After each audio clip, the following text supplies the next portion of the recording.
Welcome in home science group channel. मां sir Poonam. और आज हम लोग यूपी टीजीटी पीजीटी और एलटी ग्रेड साथ ही असिस्टेंट प्रोफेसर या यूजीसी नेट इन सारे चीज़ों से रिलेटेड क्वेश्चन पेपर जो है यहाँ पे हम लोग सॉल्व करेंगे।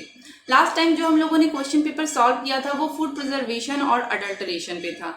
आज जो हमारा क्वेश्चन सीरीज है ये जो है ये फूड एंड न्यूट्रिशन पे है। आइए हम लोग सॉल्व करते हैं आज का ये टेस्ट सीरीज, जिसमें पहला क्वेश्चन है कि कौन सा भोजन या भोजनों का संयोजन अच्छी गुणवत्ता का प्रोटीन उपलब्ध कराता है। तो यहाँ पे ऑप्शन ए है कच्ची मछली और मांस का टिक्का, बी है अंडे, सी है दाल और भूरा चावल और डी है उपयुक्त सभी। तो देखिए, अगर हम लोग बात करें कच्ची मछली और मांस के टिक्के की, तो ये भी प्रोटीन का बहुत ही अच्छा सोर्स है। अंडा भी प्रोटीन का बहुत अच्छा सोर्स है और दाल और भूरा चावल भी अच्छा सोर्स है। लेकिन यहाँ पे बात की जा रही है भोजन और भोजन के संयोजन की। तो अगर भोजन के संयोजन की बात की जा रही है तो यहाँ पे दाल और भूरा चावल जो है वो एक अच्छी गुणवत्ता का प्रोटीन उपलब्ध कराएगा। तो क्वेश्चन नंबर 1 का जो राइट आंसर है वो है सी। क्वेश्चन नंबर 2 है कि अपोषणीय पदार्थ जो भोज्य पदार्थों में उद्देश्यपूर्ण ढंग से मिलाए जाते हैं। ए है एडल्टरेशन, बी है फूड सप्लीमेंट, सी है फर्मेंटेड फूड और डी है फोर्टिफाइड फूड। तो देखिए, अपोषणीय पदार्थ अक्सर देखा जाता है कि जो विक्रेता होते हैं वो अपने मुनाफे के लिए जो भी खाद्य पदार्थ होता है उसमें और भी बाकी चीज़ें मिला देते हैं, जिससे कि उन्हें उद्देश्यपूर्ण लाभ प्राप्त हो। तो यहाँ पे जो है इस प्रक्रिया को जो है वो अडल्ट्रेशन कहा जाता है कि किसी भी खाद्य पदार्थ में अवांछनीय चीज़ों का को मिला देना, जैसे कंकड़ पत्थर या फिर अन्य सड़े भुने हुए गेहूं को फ्रेश गेहूं में मिला देना। तो ये सारी चीज़ें जो है वो अडल्ट्रेशन होती है। तो क्वेश्चन नंबर 2 का जो राइट आंसर है वो ए है अडल्ट्रेशन। क्वेश्चन नंबर 3 है कि वह भोजन जो एक पोषणीय दृष्टिकोण से पूर्णतः अपर्याप्त है। ए है मृद भोजन, बी है पूर्ण भोजन, सी है स्पष्ट भोजन और डी है नियमित भोजन। तो देखिए, मृद भोजन सॉफ्ट डाइट अक्सर तब दिया जाता है जब या तो व्यक्ति अल्सर से ग्रसित हो या फिर वो पेट से रिलेटेड किसी सिजेरियन या फिर कुछ और प्रोसेस हुआ हो। उस कंडीशन में व्यक्ति को मृद भोजन जो है वो उपलब्ध कराया जाता है। पूर्ण भोजन भी जो है वो तरल अवस्था में होता है।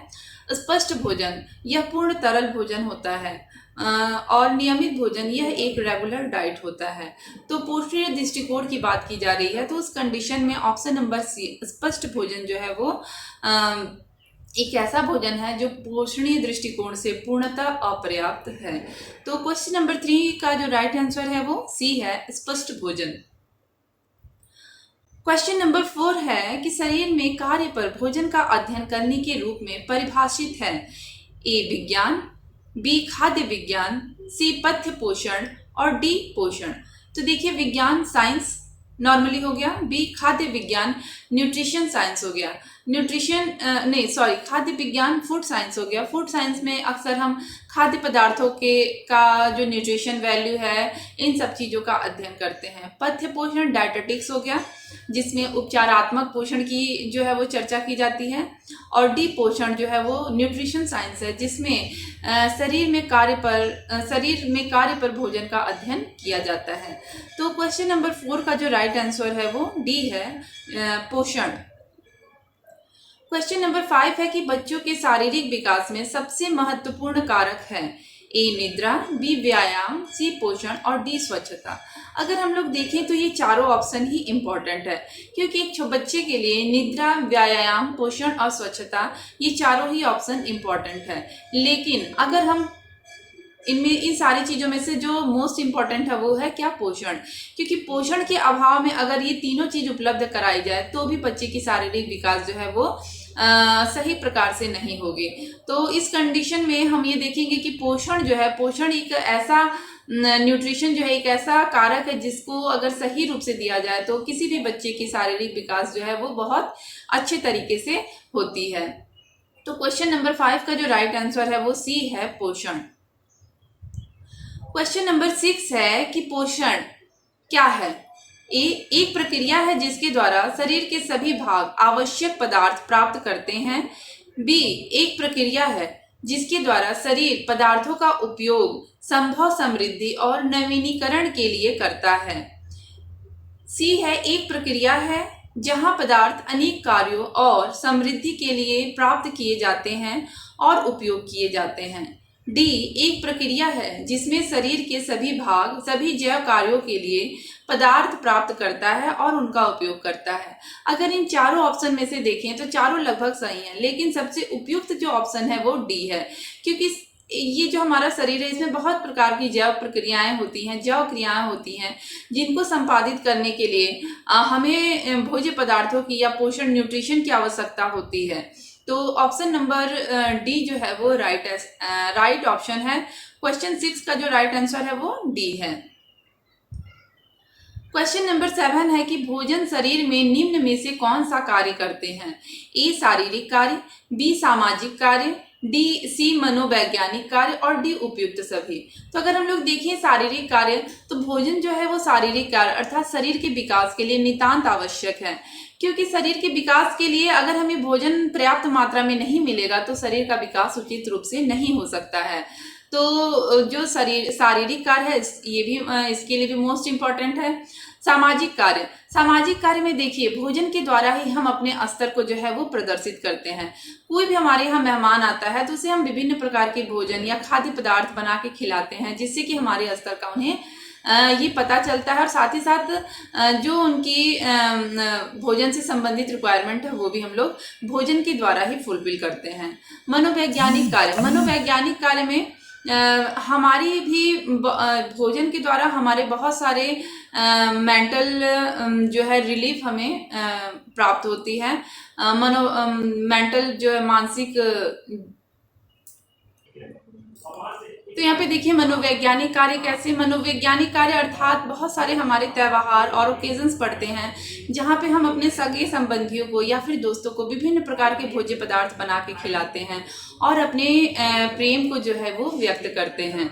और अगर हम लोग देखें तो बहुत सारे त्यौहार ऐसे भी हैं जिसमें हम लोग मेन जो है उस त्यौहार का एक स्पेशल फूड होता है, एक स्पेशल रेसिपीज होती हैं। जैसे मान लीजिए होली हो गया, होली में मेनली हम लोग गुजिया को बनाते हैं, लोगों को खिलाते हैं, या फिर दिवाली हो गया, या फिर अन्य त्यौहार हो गए हैं जैसे रक्षाबंधन वगैरह, उसमें विभिन्न प्रकार की मिठाइयाँ बना के लोगों मतलब खिलाई जाती हैं। तो इस प्रकार से हम लोग अपना प्यार जो है वो खान पान के द्वारा भी व्यक्त करते हैं।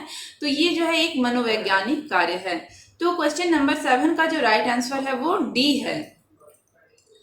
क्वेश्चन नंबर 8 है कि किसी उत्पाद पर एमआरपी से क्या अभिप्राय है? ए है न्यूनतम फुटकर मूल्य अर्थात मिनिमम रिटेल प्राइस, बी है अधिकतम फुटकर मूल्य अर्थात मैक्सिमम रिटेल प्राइस, सी है मूल्य अर्थात प्राइस, और डी है उपयुक्त में से कोई नहीं। तो देखिए किसी भी वस्तु पर अगर एमआरपी लिखा हुआ है तो उसका अर्थ यह होता है कि मैक्सिमम रिटेल प्राइस अर्थात अधिकतम फुटकर मूल्य की बात की जा रही है। तो क्वेश्चन नंबर 8 का जो राइट आंसर है वो बी है, अधिकतम फुटकर मूल्य। क्वेश्चन नंबर 9 है कि 5 खाद्य समूह पद्धति है। ए प्रोटीन, ऊर्जा, वसा, विटामिन और खनिज, बी है खाद्यान्न, अनाज एवं उत्पाद, दाल एवं फलियां, दूध एवं दूध उत्पाद, सी है फल एवं उत्पाद सब्जियां, और वसा एवं चीनी। ऑप्शन नंबर सी है प्रोटीन, रेशा, ऊर्जा, विटामिन और खनिज, डी है खाद्यान्न, दालें, सब्जियां, फल और दूध। तो देखिए 5 खाद्य समूह की बात आईसीएमआर के द्वारा दी गई हुई है। आईसीएमआर के द्वारा 5 खाद्य समूह दिया गया है, जिसमें नंबर 1 है खाद्यान्न, अनाज और उत्पाद, दूसरे नंबर पे है दाल एवं फलियां, तीसरे नंबर पे है दूध एवं दूध उत्पाद, चौथे नंबर पे है फल एवं सब्जियां, और 5वें नंबर पे वसा एवं चीनी से बनी हुई चीजें हैं। तो यहाँ पे क्वेश्चन नंबर 9 का जो राइट आंसर है वो बी है। क्वेश्चन नंबर 10 है कि अघुलनशील और संश्लिष्ट आहार का घुलनशील और सरल आहार में रूपांतरण कहलाता है। आत्मसात्मीकरण, आधारीय चयापचय, पाचन और आहार के। तो देखिए अघुलनशील और संश्लिष्ट आहार की बात अगर की जा रही है और उनका घुलनशील और सरल रूपों में रूपांतरण जो है वो आधारीय चयापचय को प्रदर्शित करता है, बेसल मेटाबॉलिज्म रेट। तो क्वेश्चन नंबर 10 का जो राइट आंसर है वो बी है। क्वेश्चन नंबर 11 है कि डॉक्टर एम स्वामीनाथन द्वारा निम्नलिखित में से कौन से खाद्य वर्ग की अनुशंसा की गई है। ए है 4 खाद्य वर्ग, बी है 5 खाद्य वर्ग और सी है 7 खाद्य वर्ग और डी है 11 खाद्य वर्ग। तो डॉक्टर एम स्वामीनाथन की अगर बात की जाए तो उन्होंने 11 खाद्य वर्ग की अनुशंसा की है। तो क्वेश्चन नंबर 11 का जो राइट आंसर है वो डी है, 11 खाद्य वर्ग। क्वेश्चन नंबर 12 है कि पोषण तत्व का अधिकांश अवशोषण होता है। ए बड़ी आंत में, सी छोटी आंत में, बी छोटी आंत में है, सी अमाशय में और डी आहार नली में। तो देखिए अगर ए बी सी इन तीनों को देखें तो ये तीनों ही जो डी है आहार नली के ही भाग हैं। लेकिन अगर बात अवशोषण की बात हो रही है तो अधिकतर भोज्य पदार्थों का पाचन और अवशोषण जो है वो छोटी आंत में होता है। छोटी आंत जो होता है वो 3 भागों में विभाजित होता है। उसमें ड्यूडेनम, जेजुनम और इलियम, इन्हीं तीनों भागों में जो है वो भोज्य पदार्थ का अधिकांश अवशोषण और पाचन और अवशोषण होता है। तो क्वेश्चन नंबर 12 का जो राइट आंसर है वो बी है। क्वेश्चन नंबर 14 है कि वह भोजन जो एक पोषणीय दृष्टिकोण से पूर्णतः अपर्याप्त है। मृत भोजन, पूर्ण द्रव भोजन, स्पष्ट द्रव भोजन और नियमित भोजन। तो यहाँ पे क्वेश्चन नंबर 14 का जो राइट आंसर है वो सी होगा, स्पष्ट द्रव भोजन। क्वेश्चन नंबर 15 है कि भोजन एक गैर पोषणीय घटक है। भोजन की गैर पोषणीय घटक है, अर्थात इन चारों ऑप्शन में से कौन से ऐसे घटक हैं जो भोजन के मतलब बिल्कुल भी कोई पोषण नहीं देते हैं। तो आइए ऑप्शन देखते हैं। ऑप्शन ए है रेसे या रफेज, बी है जल, सी है वर्ण यौगिक और डी है उपयुक्त सभी। तो देखिए अगर हम लोग बात रेशे की करते हैं तो रेसे जो है हमारे भोजन जो रेसे जो है वो भी हमारे लिए अति आवश्यक है, लेकिन इसका कोई पोषणीय घटक नहीं होता है। रेसे जो है वो हेल्प करते हैं हमारे बॉडी में संकुचन गति को आगे करने मतलब रेगुलेट करने के लिए, और साथ ही साथ ये जो भोजन के पाचन में सहायक होते हैं।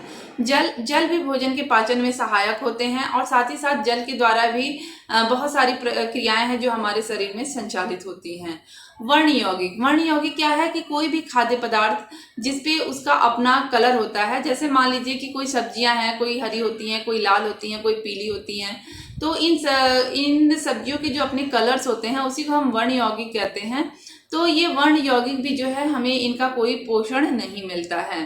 तो ए बी सी इन तीनों का हमें कोई पोषणीय मूल्य नहीं मिलता है। तो ऑप्शन नंबर डी जो है वो राइट है, उपयुक्त सभी। क्वेश्चन नंबर 16 है कि आहार कहलाता है व्यक्ति द्वारा लिया गया संतुलित भोजन, बी व्यक्ति द्वारा लिया गया एक दिन का भोजन, सी पोषण को ध्यान में रखकर लिया गया भोजन और डी उपयुक्त सभी। तो देखिए क्वेश्चन पे जरा ध्यान दीजिए, आहार की बात की जा रही है, न कि संतुलित आहार की बात की जा रही है।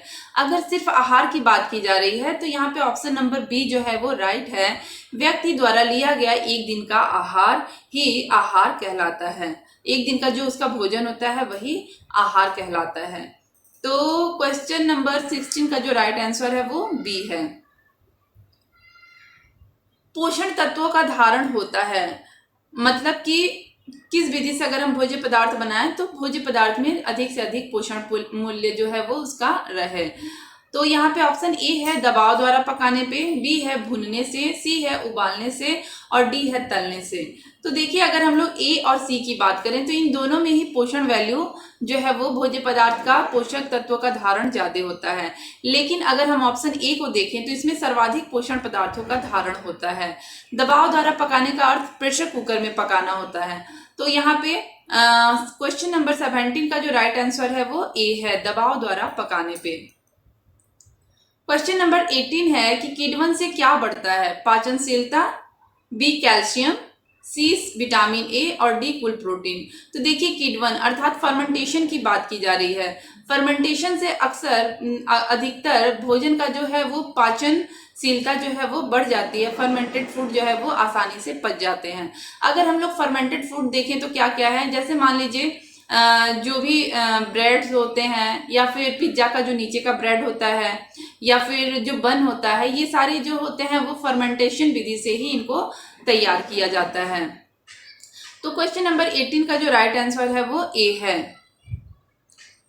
क्वेश्चन नंबर 19 है कि कुपोषण मानव शरीर में विभिन्न रक्षा प्रणालियों पर विपरीत प्रभाव डालता है। ए प्रतिजैविक निर्माण में, बी फैगोसाइटिक क्रिया में, सी ऊतक अखंडता में और डी उपयुक्त सभी। तो देखिए क्वेश्चन नंबर 19 का जो राइट आंसर है वो डी है, उपयुक्त सभी। क्वेश्चन नंबर 20 है कि निम्न में से कौन बच्चे में पीएम का कारण है। पी प्रोटीन माल न्यूट्रिशन। तो प्रोटीन माल न्यूट्रिशन एक तो होता है प्रोटीन माल न्यूट्रिशन और दूसरा होता है प्रोटीन एनर्जी माल न्यूट्रिशन। अगर प्रोटीन माल न्यूट्रिशन की बात करें तो ये क्वाशियरकोर इसके द्वारा होता है, और प्रोटीन एनर्जी माल न्यूट्रिशन की बात करें तो इसके द्वारा मैरास्मस होता है। तो यहाँ पे कारण पूछा गया है। वैसे तो देखिए ए कुपोषण है, बी गरीबी है, सी तनाव है और डी गलत स्तन त्याज्य है।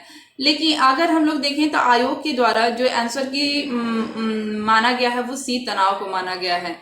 लेकिन अगर ऑप्शन नंबर डी देखें तो ये भी एक मुख्य कारण हो सकता है पीएम का, क्योंकि अक्सर देखा गया है कि अफ्रीका में जो महिलाएं होती हैं वो स्तन त्याज्य के बाद बच्चों को वीनिंग फूड में ऐसे फूड्स देते हैं जिसमें प्रोटीन की मात्रा बहुत ही कम होती है। अर्थात वो चावल के आटे का हलवा देते थे जिसमें प्रोटीन की मात्रा बहुत ही कम होती थी, जिससे कि वो बच्चे पीएम प्रोटीन माल न्यूट्रिशन के शिकार हुए। तो डी भी एक राइट आंसर है, लेकिन आयोग के द्वारा जिस आंसर को माना गया है वो है तनाव। तो क्वेश्चन नंबर 20 का जो राइट आंसर है वो सी है। क्वेश्चन नंबर 21 है कि भारत में पोषक तत्व की कमी से सर्वाधिक रूप में पाई जाने वाली बीमारी है। प्रोटीन ऊर्जा कुपोषण, कैल्शियम की कमी, फास्फोरस की कमी और विटामिन सी की कमी। तो देखिए अगर हम लोग भारत में पोषक तत्व की कमी से अगर कोई डिजीज देखा जाता है तो सर्वाधिक जो है वो पीईएम है और एनीमिया है। ये दो जो बीमारियां हैं वो बहुत मुख्य रूप से देखी गई है। क्योंकि ये एनीमिया का यहाँ पे कोई जिक्र नहीं किया गया है, लेकिन ऊर्जा प्रोटीन कुपोषण अर्थात पीईएम की बात की जा रही है, तो यहाँ पे 21 का जो राइट आंसर है वो ए होगा। क्योंकि जो छोटे बच्चे हैं उनमें अधिकतर ये बीमारी पाई गई ये कुपोषण पाया गया है जो प्रोटीन एनर्जी माल न्यूट्रिशन से रिलेटेड है। तो क्वेश्चन नंबर 21 का जो राइट आंसर है वो ए है, ऊर्जा प्रोटीन अर्थात प्रोटीन ऊर्जा माल न्यूट्रिशन। 22 है कि भोजन में प्रोटीन और कैलोरी गंभीर कमी के कारण होता है। ए मैरास्मस, बी स्कर्वी, सी वेरी और डी घेंघा।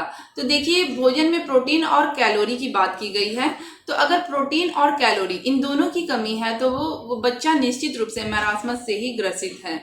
तो यहाँ पे 22 का जो राइट आंसर है वो ए है, मैरास्मस। अगर हम लोग बी स्कर्वी को देखें तो स्कर्वी जो है विटामिन सी की कमी से होने वाला एक बीमारी है जो अक्सर मसूड़ों में देखा जाता है। सी बेरी ये थायमिन की कमी से होता है, और घेंघा जो है वो ग्वाइटर डिजीज देखा गया है। तो यहाँ पे देखिए क्वेश्चन नंबर 22 का जो राइट आंसर है वो ए है, मरास्मस। क्वेश्चन नंबर 23 है कि जब बच्चों की वृद्धि तीव्रता से बाधित हो, उसके शरीर पर कम उपचार में वसा और मांसपेशियां होती हैं, ऐसी स्थिति को क्या कहते हैं। तो देखिए अगर बच्चे जो हैं वो उनकी शारीरिक वृद्धि रुक गई है और उनके शरीर पे वसा अर्थात मांसपेशियों की कमी है, तो ऐसी स्थिति जो है वो सूखा रोग को ही प्रदर्शित करता है। आइए ऑप्शन को देखते हैं। ए है क्वाशरकोर, बी है सूखा रोग, सी है स्कर्वी और डी है बेरी। तो यहाँ पे देखिए क्वेश्चन नंबर 23 का जो राइट आंसर है वो बी है, सूखा रोग।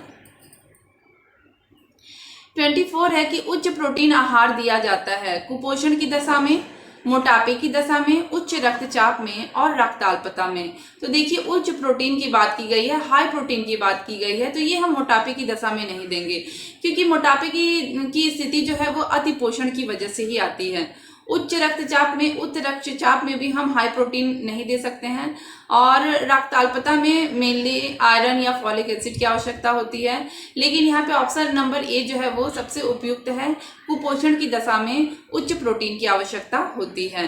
तो 24 का जो राइट आंसर है वो ए है, उच्च कुपोषण की दशा में। 25 है कि मरासमस रोग होता है वसा की कमी से, प्रोटीन की कमी से, प्रोटीन की अधिकता से और वसा की अधिकता से। तो देखिए मरासमस रोग की बात की गई है। मरासमस रोग जो है वो मेनली प्रोटीन की कमी से होने वाला एक कुपोषण है। तो ऑप्शन नंबर बी जो है वो राइट है 25 का। 26 है कि कम प्रोटीन युक्त आहार की आवश्यकता नहीं होती है पीलिया में, कुपोषण में, हेपेटाइटिस में और वायरल में। तो यहाँ पे देखिए ऑप्शन नंबर बी जो राइट है आंसर है वो राइट आंसर है कि कुपोषण की स्थिति में हाई प्रोटीन की आवश्यकता होती है, न कि कम प्रोटीन की। तो 26 का जो राइट आंसर है वो बी है, कुपोषण में। 27 है कि त्वचा झुर्रियों युक्त एवं उसका रंग पीला होना लक्षण प्रदर्शित करता है कुपोषण का, अल्प पोषण का, गरिष्ठ भोजन का और इसमें से कोई नहीं। तो त्वचा का झुर्रीदार और पीला पड़ना यह प्रदर्शित करता है कुपोषण का। तो 27 का जो राइट आंसर है वो ए है, कुपोषण का।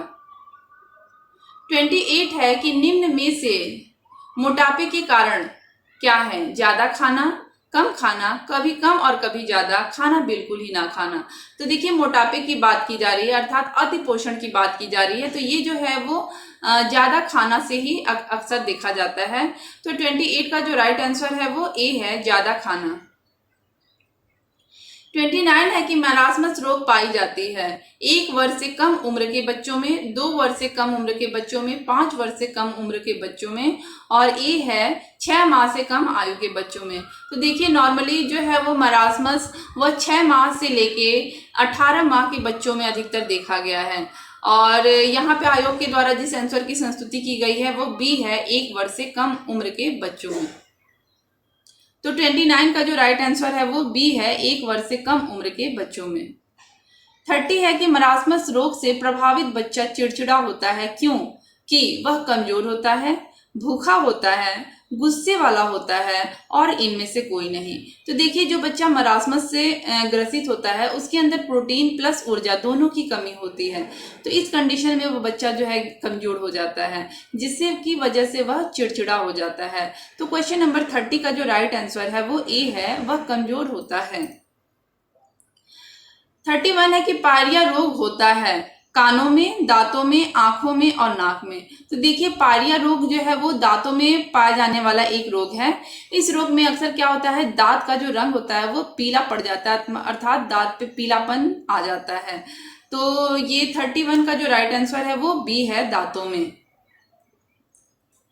32 है कि क्वाशरकोर रोग किसकी कमी से होता है? तो देखिए क्वाशरकोर रोग जो है वो प्रोटीन की कमी से होता है और मरासमस जो है वो प्रोटीन और एनर्जी अर्थात ऊर्जा दोनों की कमी से होता है। तो यहाँ पे आइए ऑप्शन देखते हैं, कार्बोहाइड्रेट, खनिज लवण, वसा और प्रोटीन। तो क्वाशरकोर रोग की बात की जा रही है, यह ऑप्शन नंबर डी अर्थात प्रोटीन की कमी से होने वाला एक रोग है। 33 है कि वसा की मात्रा किस स्थिति में बढ़ा दी जानी चाहिए? हृदय संबंधी रोग में, कुपोषण में, मधुमेह में, सुपोषण में। तो देखिए हृदय संबंधी रोग में हम वसा की मात्रा को नहीं बढ़ा सकते हैं, क्योंकि वसा की मात्रा जो है वसा की मात्रा अधिक होने से ही एथेरोस्क्लेरोसिस नामक डिजीज होता है, जिसमें कि व्यक्ति की जान भी जा सकती है। कुपोषण की स्थिति में ही हम वसा की मात्रा को बढ़ा सकते हैं, मधुमेह की स्थिति में भी हम इसे नहीं बढ़ा सकते हैं और सुपोषण में भी हम संतुलित वसा की मात्रा ही ले सकते हैं। तो 33 का जो राइट आंसर है वो बी है, कुपोषण में। 34 है कि शरीर में निर्माणकारी क्रिया एवं नए पदार्थों के बनने की प्रक्रिया को कहते हैं? अपचय, उपचय, चयापचय और कोई नहीं। तो देखिए शरीर में निर्माण कार्य क्रिया एवं नए पदार्थ की बनने की क्रिया को हम उपचय अर्थात एनाबॉलिज्म कहते हैं। तो 34 का जो राइट आंसर है वो बी है। 35 है कि प्रोटीन, वसा तथा कार्बोज पदार्थ हैं सुरक्षादायक, नियामक, ऊर्जादायक और कोई नहीं। तो देखिए प्रोटीन, वसा और कार्बोज इन तीनों से ही हमें ऊर्जा की प्राप्ति होती है, तो ये जो है वो ऊर्जादायक पदार्थ हैं। तो 35 का जो राइट आंसर है वो सी है। 36 है कि निर्माणात्मक तत्व कहा जाता है अर्थात बॉडी बिल्डिंग मटेरियल कहा जाता है कार्बोज को, खनिज तत्वों को, वसा को, प्रोटीन को। तो यहाँ पे ऑप्शन नंबर डी, प्रोटीन को ही हम लोग बॉडी बिल्डिंग मटेरियल के नाम से भी जानते हैं, तो यहाँ पे ऑप्शन बॉडी बिल्डिंग ब्लॉक के भी नाम से जानते हैं, तो ऑप्शन नंबर डी जो है वो राइट है, प्रोटीन।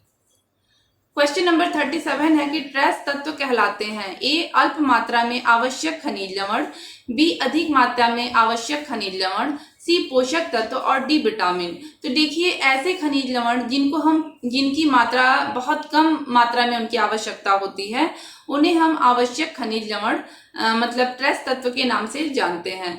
तो यहाँ पे ऑप्शन नंबर ए जो है वो राइट है, अल्प मात्रा में आवश्यक खनिज लवण जैसे कि आयोडीन। 38 है कि उत्पादक भोज्य पदार्थ कहलाते हैं विटामिन युक्त भोज्य पदार्थ, सुरक्षात्मक भोज्य पदार्थ, कार्बोज युक्त भोज्य पदार्थ और डी उपयुक्त सभी। तो उत्पादक भोज्य पदार्थ जो है मेनली प्रोटीन, वसा और कार्बोज हैं, तो ये जो है कार्बोज युक्त भोज्य पदार्थ होते हैं। Option number C is right. 39 है कि अर्धनश्वर भोज्य पदार्थ हैं अनाज, मसाले, दाल, शक्कर, घी, गुड़, मूंगफली, बेसन, आटा, मावा, मांस, मछली।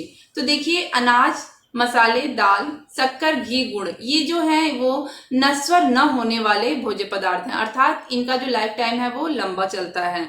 मूंगफली, बेसन, आटा जो है वो अर्धनश्वर भोज्य पदार्थ हैं। मांस, मछली, मावा ये सब जो भोज्य पदार्थ हैं इनको हम बहुत दिन तक नहीं रख सकते हैं या बहुत टाइम तक नहीं रख सकते हैं। अगर इनकी फ्रीजिंग की अच्छी व्यवस्था है तब तो ये कुछ समय के लिए प्रिजर्व किया जा सकता है, अन्यथा अगर फ्रीजिंग की व्यवस्था नहीं है तो ये कुछ घंटे भी नहीं रह सकता है।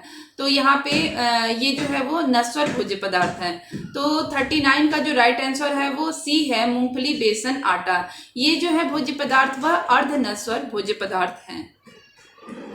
40 है कि अति पोषण से होने वाले रोग हैं वेरी, रक्ताल्पता, रतौंधी और मोटापा। तो देखिए वेरी जो है वो अति पोषण नहीं है क्योंकि ये थायमिन की कमी से होने वाला रोग है। रक्ताल्पता ये भी आयरन और फॉलिक एसिड की कमी से होने वाला रोग है। रतौंधी भी विटामिन ए की कमी से होने वाला रोग है। लेकिन मोटापा जो है वो अति पोषण के कारण होने वाला एक रोग है। तो 40 का जो राइट आंसर है वो डी है, मोटापा। 41 है कि कुपोषण के कारण है शिक्षा, मानव संसाधन, भंडारण की सुविधा और उपयुक्त सभी। तो देखिए अगर कुपोषण के कारण हम देखें तो शिक्षा एक बहुत बड़ा कारण है क्योंकि हमारे पास संसाधन उपलब्ध होते हुए भी हमें अगर चीजों का ज्ञान ना हो तो हम उसका यूज नहीं कर पाते हैं। तो ऑप्शन नंबर ए जो है वो भी राइट है। बी मानव संसाधन, किसी भी चीज के उत्पाद में मानव संसाधन का विशेष सहयोग होता है। जैसे मान लीजिए कि खेतों में अनाज का उत्पादन, इसमें भी अगर मानव है तभी उनका उत्पादन संभव हो पाया है, तो मानव संसाधन भी आवश्यक है। भंडारण की सुविधा, देखिए भंडारण की सुविधा भी एक मुख्य कारण है। अगर अनाज का सही रूप से भंडारण किया जाए तो वह हमें लंबे समय तक हमारे यूज में आता है, लेकिन अगर उसका भंडारण सही तरीके से ना किया जाए तो वह जल्द ही खराब हो जाता है और बाद में हम उसका यूज भी नहीं कर पाते हैं। तो इस कंडीशन में भी कुपोषण होने की स्थिति हो जाती है। तो शिक्षा, मानव संसाधन और भंडारण की सुविधा ये तीनों ही सही उत्तर हैं, अर्थात 41 का जो राइट आंसर है वो डी है, उपयुक्त सभी।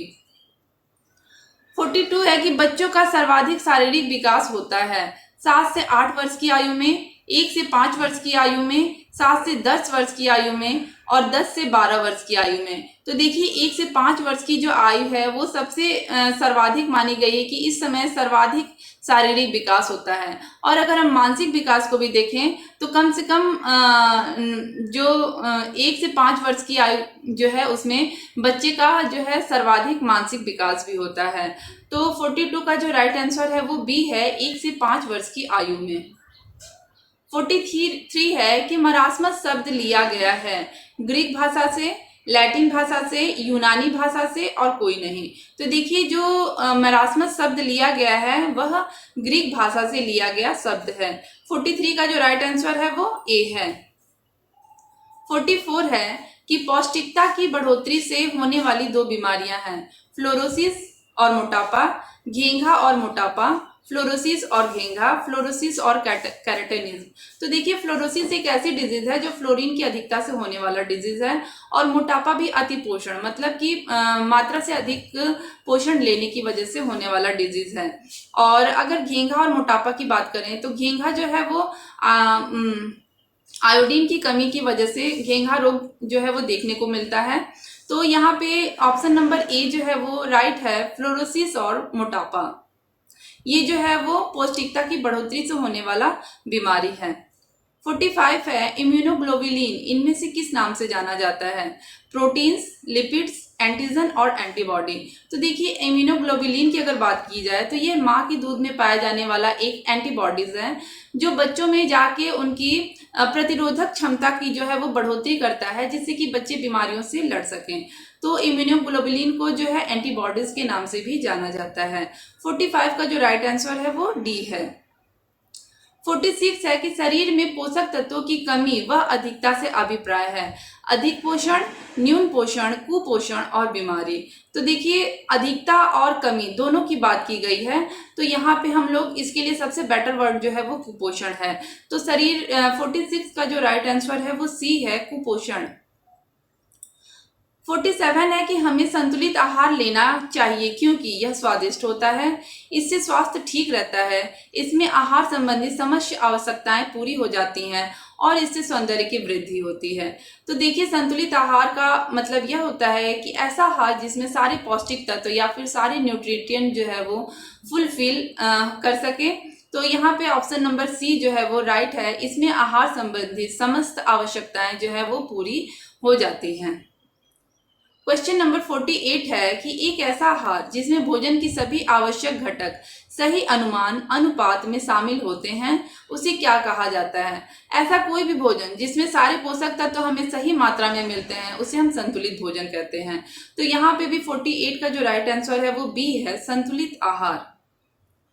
49 है कि भोजन का पौष्टिक मूल्य किस विधि से बढ़ाया जा सकता है? खमीरीकरण, अंकुरण, फोर्टिफिकेशन और उपयुक्त सभी। फर्मेंटेशन, खमीरीकरण, इससे भी देखिए भोजन की पाचनशीलता और उसकी न्यूट्रिशन वैल्यू को बढ़ाया जा सकता है। अंकुरण मतलब कि उसमें भोज्य पदार्थ का अंकुरित होना, इससे क्या होता है कि भोज्य पदार्थ में विटामिन बी और विटामिन सी की मात्रा में बढ़ोतरी हो जाती है। फोर्टिफिकेशन में क्या होता है कि ऐसा कोई भी भोज्य पदार्थ जिसमें हम अन्य भोज्य पदार्थ को मिला के उसकी पौष्टिक वैल्यू की बढ़ोतरी करें उसको हम फोर्टिफिकेशन कहते हैं। जैसे मान लीजिए कि गेहूं का आटा है, गेहूं के आटे में अगर हम लोग सोयाबीन के आटे को मिला दें तो गेहूं के आटे का जो है प्रोटीन वैल्यू में बढ़ोतरी हो जाती है। तो ये जो मेथड है वो फोर्टिफिकेशन का मेथड है। तो यहाँ पे देखिए ऑप्शन नंबर डी जो है वो राइट है, उपयुक्त सभी। क्वेश्चन नंबर 50 और इस सीरीज का आखिरी क्वेश्चन है, लास्ट क्वेश्चन है कि निम्न में से कौन सा पोषण अभाव रोग नहीं है? Xerophthalmia, keratomalacia, A and B and anorexia nervosa. तो देखिए जीरोफैथैल्मिया और कैरेटोमलेशिया ये दोनों ही विटामिन ए की कमी से होने वाले रोग हैं, लेकिन एनोरेक्सिया नर्वोसा ये एक प्रकार का डिसऑर्डर है जो अक्सर एडोलसेंस में देखने को मिलता है। तो हमारा क्वेश्चन नंबर 50 का जो राइट आंसर है वो डी है, एनोरेक्सिया नर्वोसा। तो आज की सीरीज का ये हमारा आखिरी क्वेश्चन है और इसके साथ ही हमारा ये टेस्ट सीरीज जो है वो समाप्त होता है। आगे हम लोग फिर अगले टेस्ट सीरीज में मिलते हैं और इससे रिलेटेड जो भी आपके क्वेश्चन से रिलेटेड जो भी आपके कंफ्यूजन्स हैं या फिर जो भी आपके डाउट्स हैं उसको प्लीज़ कमेंट बॉक्स में कमेंट करके बताएं। और यहीं पे आज हम लोग इसको बंद करते हैं। Okay, thank you.